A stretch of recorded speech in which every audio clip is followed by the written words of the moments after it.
ഗഫറ എന്ന പദത്തിൽ നിന്നാണ് ഇത് നിഷ്പന്നമായിട്ടുള്ളത്. ഗഫറ എന്ന് പറഞ്ഞാൽ മൂടുക എന്നാണ് വാക്കിനർത്ഥം. ഇപ്പൊ നമ്മൾ പാപങ്ങളിൽ നിന്നുള്ള മുക്തിക്ക് വേണ്ടിയുള്ള പ്രാർത്ഥനയാണ് ഇസ്തിഗ്ഫാർ എന്ന് നമ്മൾ പറയുന്നത്. നമ്മുടെ പാപങ്ങളുടെ പരിണിത ഫലങ്ങളെ അള്ളാഹു മൂടട്ടെ, ഇതാണ് നമ്മൾ പ്രാർത്ഥിക്കുന്ന ഒരു അർത്ഥം. ഇസ്തിഗ്ഫാർ നമ്മുടെ ഖുർആനിക വീക്ഷണത്തിൽ 3 തലങ്ങളിൽ കാണാൻ കഴിയും. ഉദാഹരണമായിട്ട് സ്വർഗവാസികൾ ഇസ്തിഗ്ഫാർ ചെയ്യുന്നതായിട്ട് ഖുർആനിലുണ്ട്. അവര് അത്മിം ലനാ നൂറന, ഞങ്ങളുടെ പ്രകാശത്തെ നീ പൂർത്തീകരിച്ചു തരണമേ, വാഫിർ ലനാ ദുനൂബന, ഞങ്ങളുടെ പാപങ്ങളെ നീ പുറത്തു തരണമേ എന്ന് ദുആ ചെയ്യുന്നു. അപ്പൊ സ്വർഗത്തിൽ എന്ത് പാപമാണ് പിന്നെ ചെയ്യാനുള്ള? അവിടെ പാപം ചെയ്തിട്ട് പാപത്തിൽ നിന്നെല്ലാം മുക്തിയായി സ്വർഗത്തിൽ ചെന്നതിന് ശേഷം അവിടെ വീണ്ടും പാപം ചെയ്യുന്നു എന്ന് പറയുന്ന വൃത്തിയില്ല. അവിടെ അത്മിം ലനാ നൂറന എന്നുള്ള പദം കൂടി കൂട്ടിച്ചേർത്ത് വായിക്കുമ്പോൾ, ഞങ്ങളുടെ പ്രകാശത്തെ പൂർത്തീകരിച്ച് തരണമേ എന്നുള്ള കൂട്ടിച്ചേർത്ത് വായിക്കുമ്പോൾ, ഞങ്ങളുടെ ഇപ്പോഴുള്ള അവസ്ഥയെ മൂടിവെച്ച് ഇതിനേക്കാൾ ഉത്തമമായിട്ടുള്ള, ഇതിനേക്കാൾ ഉന്നതമായിട്ടുള്ള അവസ്ഥയെ ഞങ്ങൾക്ക് പ്രദാനം ചെയ്യണമേ എന്ന അർത്ഥത്തിലാണ്. അപ്പൊ സ്വർഗവാസികളുടെ ആ പ്രാർത്ഥന പോലെയാണ് മുഹമ്മദ് മുസ്തഫ സല്ലല്ലാഹു അലൈഹി വസല്ലം തങ്ങളുടെ ഇസ്തിഗ്ഫാർ ഉണ്ടായിരുന്നത്. അതായത് എന്റെ ഇപ്പോഴുള്ള ആത്മീയ അവസ്ഥയെ അതിനേക്കാൾ വലിയ ആത്മീയ അവസ്ഥകൾ, ഉന്നതമായ അവസ്ഥകൾ തന്ന് അതിനെ നീ മൂടിവെക്കണമേ എന്നാണ് മുഹമ്മദ് മുസ്തഫ സല്ലല്ലാഹു അലൈഹി വസല്ലമയുടെയും മറ്റ് പ്രവാചകന്മാരുടെയും ഇസ്തിഗ്ഫാറുള്ളത്. അവർ നിഷ്പാപികളായി, അവർ പാപങ്ങൾ ചെയ്യുന്നവരായിരുന്നില്ല. പാപങ്ങൾ ചെയ്യുന്നവരെ മാതൃകയാക്കി അള്ളാഹു അയച്ചിട്ടുണ്ടെങ്കിൽ പിന്നെ ആ മാതൃക നമ്മൾ സ്വീകരിക്കേണ്ടി വരും. അപ്പൊ ഒരിക്കലും നിഷ്പാപികളായിട്ടുണ്ടായിരുന്ന, മാസൂമികളായിട്ടുണ്ടായിരുന്ന പ്രവാചകന്മാരുടെ ഇസ്തിഗ്ഫാർ എന്ന് പറയുമ്പോൾ അവരുടെ ആത്മീയ നിലപാടിനെ മൂടിവെച്ച് അതിനേക്കാൾ വലിയ നിലപാട്, വലിയ അവസ്ഥയെ നീ നൽകണമേ, പദവിയെ നൽകണമേ എന്ന അർത്ഥത്തിലാണ്. മറ്റൊന്ന് താങ്കൾ പറയുമ്പോൾ തന്നെ എടുത്തു പറഞ്ഞത്, ഒരു മജ്ലിസിൽ നിന്ന് എഴുന്നേൽക്കുമ്പോൾ ഇസ്തിഗ്ഫാർ ചെയ്യാറുണ്ട്. അത് ആ മജ്ലിസിന് വേണ്ടിയാണ് ഇസ്തിഗ്ഫാർ ചെയ്യുന്നത്. നമ്മൾ ഇസ്തിഗ്ഫാർ ചെയ്യുന്നത് എന്തിനെന്ന് വെച്ചാൽ, നമ്മളൊരു പാപം ചെയ്താൽ ആ പാപത്തിന്റെ അതിലുള്ള ഒരു അനുഭൂതി ഉണ്ട്. എങ്ങനെയാണെങ്കിലും പാപത്തിന് ഒരു അനുഭൂതി ഉണ്ടാവും. അതുകൊണ്ടാണ് അനുഭൂതി ഇല്ലാത്തൊരു കാര്യം അവരും ചെയ്യാറില്ല. അപ്പൊ ആ അനുഭൂതി മനസ്സിൽ താലോലിച്ച് നടക്കുകയും ആ അനുഭൂതി കാരണം പാപത്തിന്റെ ഒരു അവസ്ഥ എന്താണെന്ന് വെച്ചാൽ, അത്ര അനുഭൂതി കിട്ടിയാൽ പിന്നെ അനുഭൂതി ആവുകയില്ല, അതിന്റെ അപ്പുറത്തുള്ള അനുഭൂതി വേണം. അപ്പൊ അടുത്ത് അതിനേക്കാൾ വലിയൊരു പാപം, ആ പാപത്തിൽ തന്നെ അല്പം കൂടി മുന്നേറാനുള്ള ഒരു ആഗ്രഹം വരും. മുന്നേറുമ്പോൾ അതിൽ അനുഭൂതി കിട്ടും. അങ്ങനെ വീണ്ടും ഈ അനുഭൂതി മനസ്സിലുള്ളത് കൊണ്ട് അതിനേക്കാൾ വലുതിലേക്ക് പോകും. അപ്പൊ അങ്ങനെ വലുതിലേക്ക് പോകുന്ന ആ ഒരു പ്രവണതയെ നീ മൂടിവെക്കണമേ, ആ അനുഭൂതിയെ നീ നശിപ്പിച്ചു കളയണമേ, മൂടിവെക്കണമേ എന്നൊരർത്ഥം. മറ്റൊന്ന്, നമ്മൾ പാപങ്ങൾ ചെയ്തതിന്റെ പരിണിത ഫലങ്ങൾ അനുഭവിക്കേണ്ടി വരാറുണ്ട്. ഒരാളൊരു കല്ലെടുത്ത് മേലേക്ക് ഇട്ടാൽ അത് തലയിൽ വന്ന് വീഴും. ഒരാൾ പലിശയിൽ ഇടപെട്ടാൽ പലിശയുടേതായിട്ടുള്ള പ്രയാസങ്ങൾ അയാൾക്ക് വരേണ്ടി വരും. ഒരാൾ പന്നിയിറച്ചി ഭക്ഷിക്കുകയാണെങ്കിൽ ഹറാമ് ഭക്ഷിച്ചതിന്റെ തിക്തഫലങ്ങൾ അനുഭവിക്കേണ്ടി വരും. അപ്പോൾ വ്യക്തമായിട്ടുള്ള കൽപ്പനകളെ ധിക്കരിച്ചുകൊണ്ട് നീങ്ങുമ്പോൾ അതൊരു പാപമായി മാറുകയും ആ പാപത്തിന്റെ പരിണിത ഫലങ്ങൾ അനുഭവിക്കേണ്ടതായിട്ടുള്ള സാഹചര്യങ്ങൾ വരികയും ചെയ്യുന്നു. ആ പരിണിത ഫലങ്ങളിൽ നിന്ന് അള്ളാഹുവെ എന്നെ നീ കാത്തുരക്ഷിക്കണമേ എന്നാണ് മറ്റൊരർത്ഥം. അപ്പൊ ഇസ്തിഗ്ഫാറിന് 2 അർത്ഥങ്ങളിലൂടെ ലഭിക്കുന്നു. മൂന്നാമത്തെ ഒരർത്ഥം കൂടിയുണ്ട്. ഇപ്പൊ നമ്മളിൽ പാപങ്ങൾ വരാനുണ്ടായ കാരണം പല കാരണങ്ങളുണ്ട്. പ്രധാനമായിട്ട് നമ്മൾ ഹെറിഡിറ്ററി ആയിട്ട് പല പ്രയാസങ്ങൾ നമുക്കുണ്ടാവും. നമ്മൾ പാരമ്പര്യമായിട്ട് നമ്മളിൽ വരുന്ന പല നല്ല ഗുണങ്ങൾ നമ്മൾ കാണുന്നുണ്ട്. അപ്പൊ തീയ ഗുണങ്ങളും അതേപോലെ വരേണ്ടതുണ്ട്. അതേപോലെ തന്നെ നമ്മൾ കഴിക്കുന്ന ഭക്ഷണത്തിന്റെ സ്വാധീനമുണ്ട്, നമ്മൾ വളരുന്ന സാഹചര്യങ്ങളുടെ സ്വാധീനമുണ്ട്, നമ്മുടെ കൂട്ടുകാരുടെ സ്വാധീനമുണ്ട്. ഇങ്ങനെ പല കാരണങ്ങളാണ് പാപങ്ങൾ വരുന്നത്. അതിന് പാപതൃഷ്ണയുടെ പല അംശങ്ങളും, അതിൻ്റെ ആ തൃഷ്ണ നമ്മുടെ ഹൃദയത്തിന്റെ ഉള്ളിലും അതേപോലെ തന്നെ ശരീരത്തിന്റെ എല്ലാ സ്ഥലങ്ങളിലും ഉണ്ട്. ഒരാൾക്ക് ഇപ്പോൾ ഒരു മീൻ കഴിക്കണം എന്നുള്ള ആഗ്രഹം വന്നാൽ മുമ്പ് മീൻ കഴിച്ചുകൊണ്ടാണ് ആ ആഗ്രഹം വരുന്നത്. അതായത് ശരീരത്തിന് ആവശ്യമായിട്ടാണ് വരുന്നത്. ഇതേപോലെ പാപങ്ങൾ നമ്മുടെ ശരീരത്തിൽ ഉണ്ട്. അത് എങ്ങനെയെന്ന് വെച്ചാൽ, ഒരു ഉദാഹരണം പറഞ്ഞാൽ, ചാരത്തിനകത്ത് അഗ്നിയുള്ളത്, ഒരു തീന്റെ കഷ്ണം തീക്കനൽ ചാരത്തിൽ മൂടിക്കിടക്കുമ്പോൾ അവിടെ കാണുകയില്ല. ഇതേപോലെ നമ്മൾ പാപം ചെയ്യുന്നില്ല, പക്ഷെ പാപത്തിന്റെ തൃഷ്ണ നമ്മുടെ മനസ്സിലുണ്ട്. സാഹചര്യങ്ങൾ വന്നാൽ ചെയ്യും എന്ന് മാത്രമേ ഉള്ളൂ. ഒരാളിപ്പോ പാപം ചെയ്യുന്നില്ല, മനസ്സിൽ പാപം അങ്ങനെ ചെയ്യാന്നൊക്കെ ആഗ്രഹിച്ചാൽ അതിന്റെ അർത്ഥം എന്താണ്? അയാൾ പാപം ചെയ്യാനുള്ള സാഹചര്യങ്ങൾക്ക് കിട്ടിയിട്ടില്ല എന്ന് മാത്രമേ ഉള്ളൂ. കിട്ടിയാൽ ചെയ്യും. ചെയ്യുന്ന ഒരാളും മറ്റേ ആളും തമ്മിൽ ഹൃദയത്തിൽ ഒരേപോലെ തന്നെയാണ്. മാനസികാവസ്ഥ രണ്ടിന്റെ ഒരേപോലെ തന്നെയാണ്. ഒരാൾക്ക് സാഹചര്യം കിട്ടിയിട്ടുണ്ട്, ഒരാൾക്ക് കിട്ടിയിട്ടില്ല എന്നുള്ളത്. അപ്പൊ അത്തരം തൃഷ്ണകളെ എന്റെ മനസ്സിൽ തന്നെ ഒതുക്കി വെക്കുകയും അതിനുള്ള സാഹചര്യങ്ങൾ ഒരിക്കലും വരാത്ത വിധത്തിൽ, ആ വിധത്തിൽ തന്നെ ആ പാപങ്ങൾ വെളിപ്പെടുത്തുന്ന ഒരു അവസ്ഥയിൽ കൊണ്ടുവരാതിരിക്കുകയും ചെയ്യണമേ എന്നുള്ളതാണ് ഇസ്തിഗ്ഫാറിന്റെ മറ്റൊരർത്ഥം. അപ്പൊ 3 തരത്തിൽ: ഒന്ന്, ചെയ്ത പാപങ്ങളുടെ തിക്തഫലങ്ങൾ രക്ഷിക്കണമേ; പാപതൃഷ്ണയെ എന്റെ ഉള്ളിൽ തന്നെ അടക്കി ഒതുക്കി അതിനെ പുറത്തു വരാതെ എന്നെ രക്ഷിക്കണമേ; മറ്റൊന്ന്, ആത്മീയമായിട്ടുള്ള പദവിയിൽ എനിക്ക് അടിക്കടി അനുദിനം അനുക്രമമായിട്ടുള്ള മുന്നേറ്റങ്ങൾ നൽകണമേ എന്ന അർത്ഥത്തിലാണ് ഇസ്തിഗ്ഫാർ ഉള്ളത്. ഇതിൽ ആ അനുക്രമമായിട്ടുള്ള മുന്നേറ്റത്തിന്റെ അർത്ഥത്തിലാണ് മുഹമ്മദ് മുസ്തഫ സല്ലല്ലാഹു അലൈഹി വസല്ലം ചെയ്തിരുന്നത്. നബി തിരുമേനി സല്ലല്ലാഹു അലൈഹി വസല്ലം നമ്മളോട് ചെയ്യാൻ പറഞ്ഞത് മറ്റു 2 അർത്ഥങ്ങളിലാണ് താൻ. ഇത് ഇസ്തിഗ്ഫാറിന്റെ ഒരു അവസ്ഥ.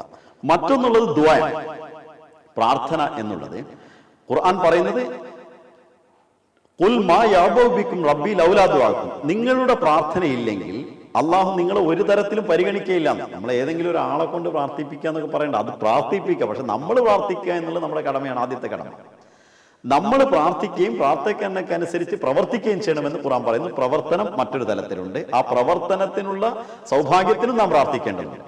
എന്തിനാണ് പ്രാർത്ഥിക്കുന്നത് എന്നുള്ള കാര്യം നമ്മൾ മനസ്സിലാക്കാം. മനുഷ്യൻ ദുർബലനായിട്ടാണ് പടക്കപ്പെട്ടിട്ടുള്ളത്. ഖുലിഖൽ ഇൻസാൻ ലൈഫ, മനുഷ്യൻ ദുർബലനായി സൃഷ്ടിക്കപ്പെട്ടിരിക്കുന്നു. അപ്പോൾ നമുക്ക് ദൗർബല്യം എല്ലാ തലങ്ങളിലും ഉണ്ട്. ചില ആളുകൾ വിചാരിക്കുന്ന എനിക്ക് ഇതിലുള്ള വീക്ക്നെസ് അതിൽ വീക്ക്നെസ് ഇല്ല, എന്നാൽ തെറ്റാണത്. എല്ലാ കാര്യങ്ങളും നമുക്ക് ദൗർബല്യം ഉണ്ട്. എന്തുകൊണ്ട്? നമ്മൾ ദൗർബല്യമില്ലാത്ത പ്രബലനായ മാതൃക ആരാണ്? മുഹമ്മദ് മുസ്തഫ സല്ലല്ലാഹു അലൈഹി വസല്ലം. നബി തിരുമേനിയെ മുമ്പിൽ വെക്കുമ്പോൾ നമുക്ക് ദുർബലരാണ്. അപ്പൊ ആ ദൗർബല്യങ്ങളിൽ നിന്ന് അള്ളാഹ് തന്നെ തന്നുവെങ്കിൽ എന്തിനു തന്നു ദൗർബല്യം? നമ്മൾ പ്രബലനാക്കാമല്ലോ അല്ലാതെ. ഇത് അള്ളാഹുവിന്റെ ഒരു കാരുണ്യമായിട്ടാണ് ഖുർആൻ എടുത്തു പറഞ്ഞത്. അള്ളാഹു നമുക്ക് ദൗർബല്യങ്ങൾ തന്നപ്പോൾ നാം അള്ളാഹുവിനോട് ദുആ ചെയ്യുന്നു, റബ്ബേ എന്റെ ദൗർബല്യങ്ങളെ നീ അകറ്റണമേ. അങ്ങനെ അള്ളാഹു നമ്മെ പ്രബലരാക്കി മാറ്റുന്നു. അപ്പൊ അള്ളാഹുമായിട്ട് ബന്ധപ്പെടുവാനുള്ള ഒരു മാർഗമാണ് നമ്മുടെ ദുർബലതയും പ്രാർത്ഥനയും എന്നുള്ളത് മനസ്സിലാവണം. അപ്പോൾ നമ്മൾ എല്ലാ കാര്യത്തിലും നബി തിരുമേനി സല്ലല്ലാഹു അലൈഹി വസല്ലം പറയുന്ന ഒരു കാര്യം, ചെരുപ്പിന്റെ വള്ളി പൊട്ടിയാൽ അത് ശരിയാകാൻ വേണ്ടി വരെ നാം ദുആ ചെയ്യണമെന്നാണ്. വളരെ നിസ്സാരമായിട്ടുള്ള കാര്യമാണെങ്കിലും ദുആ ഇല്ലാതെ ഒന്നും തന്നെ നടക്കുന്നില്ല. അതുകൊണ്ട് നമ്മുടെ എല്ലാ ദൗർബല്യങ്ങളും പാപങ്ങളിൽ നിന്നുള്ള സുരക്ഷതയ്ക്കുള്ള ഏറ്റവും വലിയ മാർഗം ഇസ്തിഗ്ഫാറും ദുആയുമാണ്. ആ ദുആ മൂലം അതിനനുസരിച്ചുള്ള പ്രവർത്തികൾ നാം ചെയ്യേണ്ടതുണ്ട്. അതിന്റെ തൗഫീഖ്, അതിനുള്ള സൗഭാഗ്യത്തിന് വേണ്ടിയും നാം ദുആ ചെയ്യേണ്ടതുണ്ട്. ഖുർആൻ അത് വളരെ രസകരമായി പറയുന്നത് ഇയ്യാക നഅ്ബുദു വ ഇയ്യാക നസ്തഈൻ, നിന്നെയാണ് ഞങ്ങൾ ആരാധിക്കുന്നത്, അതായത് നിന്റെ തൃപ്തിക്ക് വേണ്ടി ഞങ്ങൾ ജീവിക്കുന്നു. നിന്റെ സിഫത്തുകൾ ഞങ്ങളിൽ വന്നുകൊണ്ട് ഞങ്ങൾ തൗഹീദിനെ നിലനിർത്തുവാൻ വേണ്ടി ആഗ്രഹിക്കുന്നു. അഥവാ നിന്റെ ഗുണങ്ങളെ പ്രകടിപ്പിക്കുവാൻ ഞങ്ങൾ ആഗ്രഹിക്കുന്നു, നിന്റെ ഇബാദത്ത് ചെയ്യാൻ ആഗ്രഹിക്കുന്നു. പക്ഷേ അതിനുള്ള സഹായാര് തരണം? ഇയ്യാക നസ്തഈൻ, നീ തന്നെ ഞങ്ങളെ സഹായിക്കുകയും ചെയ്യണം. അപ്പൊ ഈ ഒരു പ്രാർത്ഥന സൂറത്തുൽ ഫാത്തിഹയിൽ പ്രാർത്ഥിക്കുന്ന ആ പ്രാർത്ഥന അവസാനം വരെ ചൊല്ലുമ്പോൾ നമ്മൾ ഇത്ര നേരം സംസാരിച്ചത് മുഴുവൻ ക്ലിയർ ആയിട്ടുള്ള ഒരു പ്രാർത്ഥനയാണ്.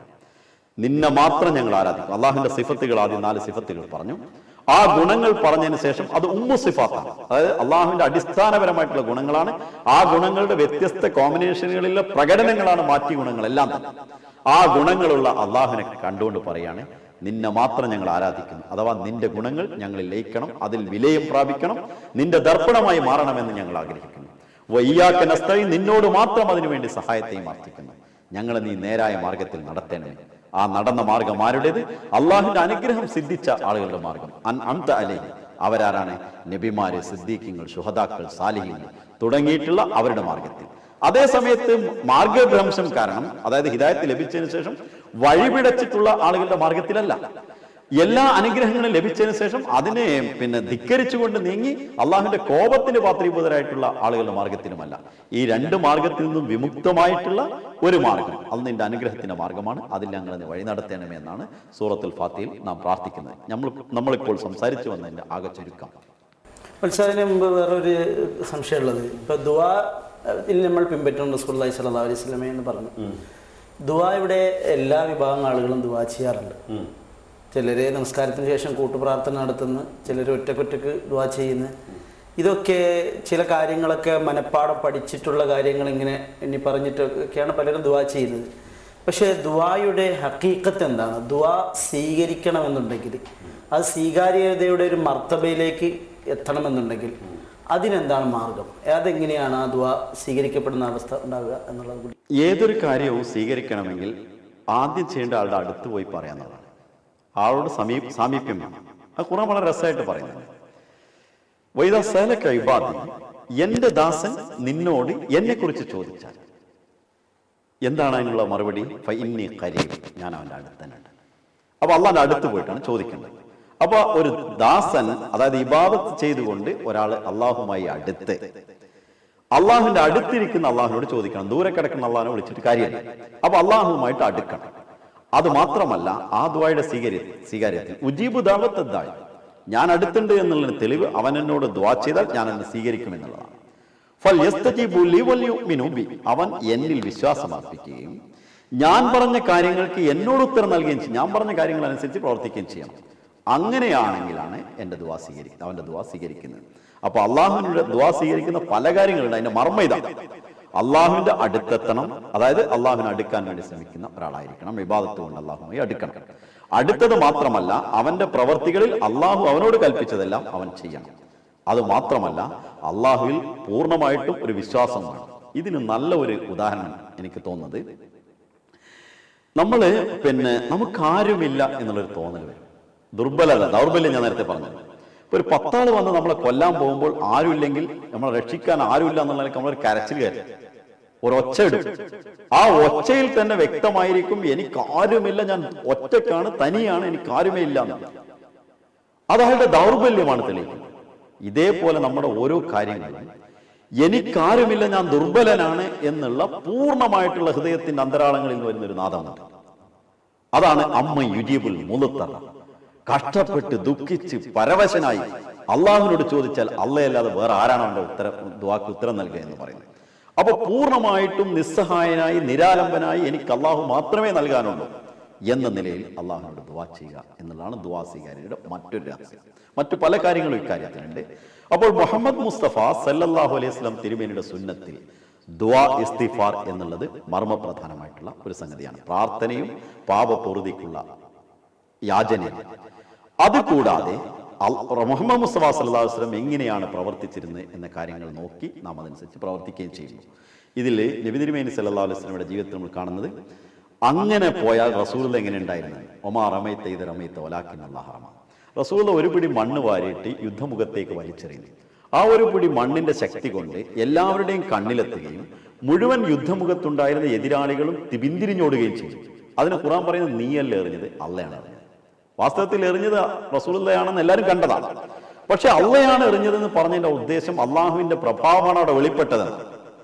അതുപോലെ റസൂലുള്ളാഹി സ്വല്ലല്ലാഹു അലൈഹി വസല്ലമയുടെ കയ്യിൽ ബയ്യത്ത് വാങ്ങുന്നതിനെ കുറിച്ച് ഖുർആൻ പറയുന്നു, നീയല്ല ബയ്യത്ത് വാങ്ങുന്നത്, യദുല്ലാഹി ഫൗക അയ്ദി. അള്ളാഹുവിന്റെ കരങ്ങളാണ് അവരുടെ മേൽ കരങ്ങളുടെ, റസൂലുള്ളാഹിയുടെ കരങ്ങളുടെ മേലുള്ളത്, ജനങ്ങളുടെ കരങ്ങളുടെ മേലുള്ളത്. അള്ളാഹിന്റെ കരങ്ങളല്ല, റസൂലുള്ളാഹിയുടെ കരങ്ങൾ ഉണ്ടായിരുന്നു. പക്ഷെ അതിനെക്കുറിച്ച് അള്ളാഹ് പറയുന്നത് റസൂൽ തിരുമേനി സല്ലല്ലാഹു അലൈഹി വസല്ലമയുടെ അള്ളാഹു ആണെന്നാണ്. അപ്പൊ അള്ളാഹുവിന്റെ പ്രഭാവമായി മാറിയ ആളായിരുന്നു മുഹമ്മദ് സല്ലല്ലാഹു അലൈഹി വസല്ലം. ആ തിരുമേനിയെ പിൻപറ്റിയാൽ നിശ്ചയമായും ആ പ്രഭാവത്തിൽ നമ്മളും ചെന്നെത്തും. എന്റെ കൂടെ ഈ കാര്യങ്ങൾ വിശദമായി ചർച്ച ചെയ്തത് മൗലവി ഹിദായത്തുല്ലാ ഖാൻ സാഹിബ് സഖാഫി അവர்களுം ജനാബ് മൗലവി ഇസ്മായിൽ സാഹിബുമാണ്. ഈ ചർച്ചയുടെ മർമ്മം, അതായത് ഇവിടെ നിങ്ങൾ കൈമാറിയ എല്ലാ വിവരങ്ങളും അഹ്മദിയ മുസ്ലിം ജമാഅത്തിന്റെ സ്ഥാപകരും ഈ കാലഘട്ടത്തിന്റെ ഇമാമുമായി, മഹദി ഇമാമും വാഗ്ദത്ത മസീഹുമായി അവതീർണരായ, അള്ളാഹുവിനാൽ നിയോഗിതനായ ഹസ്രത്ത് മിർസ ഗുലാം അഹമ്മദ് അലൈഹിസ്സലാത്തു വസ്സലാം തന്റെ വ്യത്യസ്ത ഗ്രന്ഥങ്ങളിലും പല പ്രഭാഷണങ്ങളിലും സത്യവിശ്വാസികളെ എങ്ങനെ അള്ളാഹുലേക്ക് നയിക്കാമെന്ന് അദ്ദേഹം ആനയിച്ച മാർഗങ്ങളും അതിന്റെ സംക്ഷേപങ്ങളുമാണ് ഞങ്ങൾ നിങ്ങളുടെ മുമ്പാകെ വെച്ചിട്ടുള്ളത്.